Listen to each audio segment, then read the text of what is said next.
So ito mga kasaka, no, try natin ngayon magpa-spray tayo ng foliar sa ating palay. So ito yung gamitin natin, plant care. So with sticker siya. Tapos marami itong content ng mga micronutrients. So isa dito is yung calcium. So si plant care natin is meron siyang calcium, which is tumutulong sa ating palay para magiging matibay ang kanyang tangkay.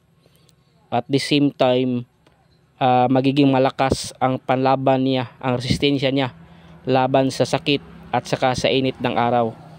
So during tag-init, matindi ang init ng araw, so maganda mga kasaka mag-apply tayo ng foliar para dipinsa sa ating palay na hindi masunog sa init ang kanyang mga dahon.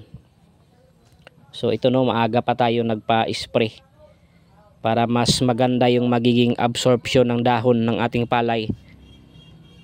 So ito mga kasaka, kung napansin natin, ayan, walang tubig, kaya hindi kami nagpa-apply ng granular fertilizer kasi walang tubig.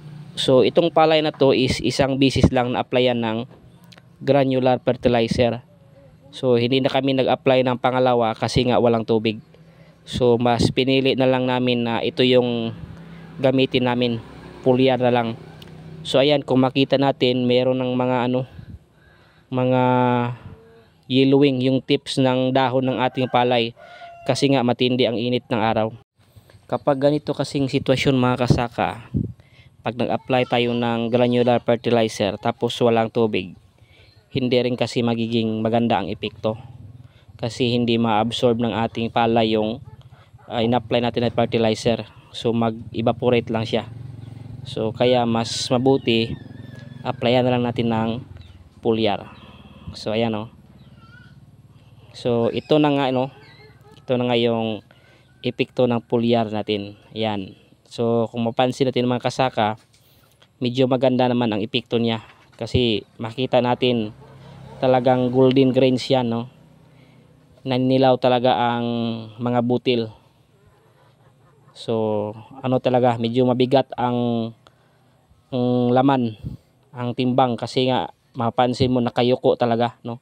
So yan yung isang indication na maganda ang grain development kasi nga nakayuko. So ibig sabihin yan mabigat kasi maganda yung siksik ang laman ng mga butil. So si plant care mga kasaka, meron din siyang properties na tumutulong sa ating palay para mapanatili yung kanyang moisture. So sa panahon ng matindi ang init, so hindi siya madaling matuyo. So ito nga, kung napansin natin, at talagang yellow na yung mga butil niya. So malapit na itong maani.